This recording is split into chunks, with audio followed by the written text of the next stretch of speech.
That day, she slammed her laptop shut, and everything changed.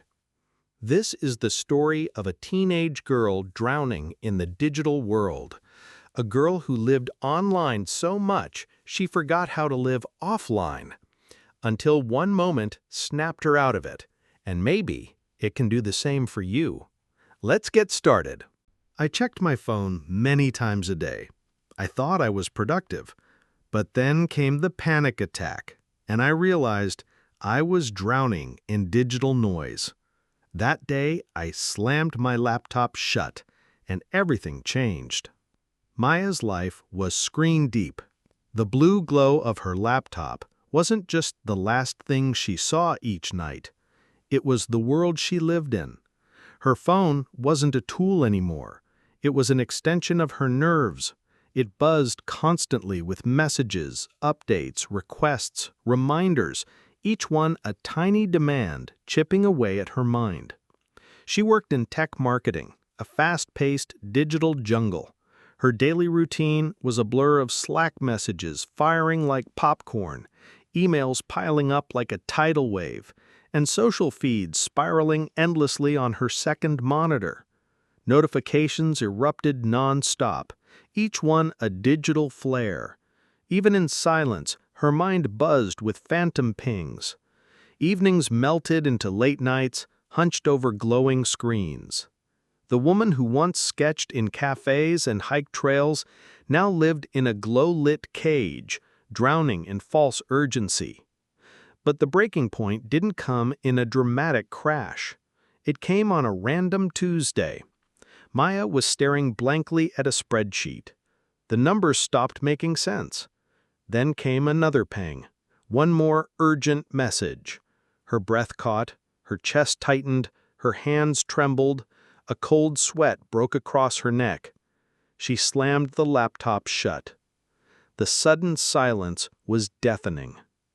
And in that silence, something clicked. She wasn't living, she was reacting.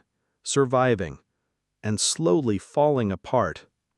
A 2023 Harvard Business School study revealed that constant context switching, jumping between notifications and tasks, puts the brain in a permanent low-grade fight-or-flight state, damaging cognitive function and emotional stability. Maya's life was Exhibit A, and those 144 daily phone checks, that wasn't just a stat. That was her. That weekend, she walked away. Not on a flight, not to a resort. She left her phone plugged in at home and walked straight into the woods outside her city. It felt like cutting an umbilical cord, terrifying and strangely free. The forest didn't buzz, it breathed. The air was cool and earthy, rich with the scent of damp soil and decaying leaves. Sunlight trickled through the trees, dust motes danced mid-air, and her boots crunched softly on the trail. At first, her thoughts screamed, "Did I answer that email? Did I send the file? Did I mute the team chat?" But gradually, the static softened. She noticed the rhythm of her steps, the veins on a leaf, the distant tapping of a woodpecker. She sat on a rock warmed by the sun. No podcasts, no music, just birdsong, wind, breath. For the first time in years, she wasn't distracted. She was present. Maya knew she couldn't become a monk. She worked in tech. She needed her devices. But she also knew she needed boundaries. So she got tactical. She turned to neuroscience and built her own rescue plan. She protected the first hour of every day.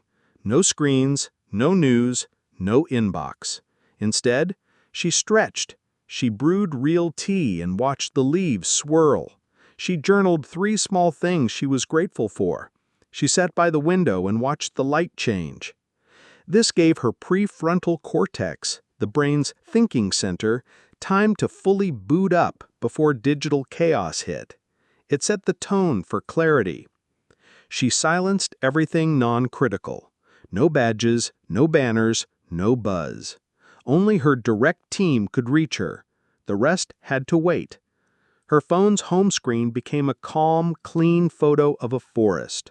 No red dots screaming for attention. Her phone charged outside the bedroom. At meals, it was flipped over or put away. Every night had a digital sunset, 90 minutes before bed. She read real books again, romance novels, her guilty pleasure, under warm light. And her sleep? Finally deep, restorative, dream-filled. Every 20 minutes of screen time, she looked at something 20 feet away for 20 seconds. While doing this, she practiced box breathing. Inhale for 4, hold for 4, exhale for 4, hold for 4. This simple habit reduced eye strain, reset her attention, and triggered her body's calming parasympathetic nervous system.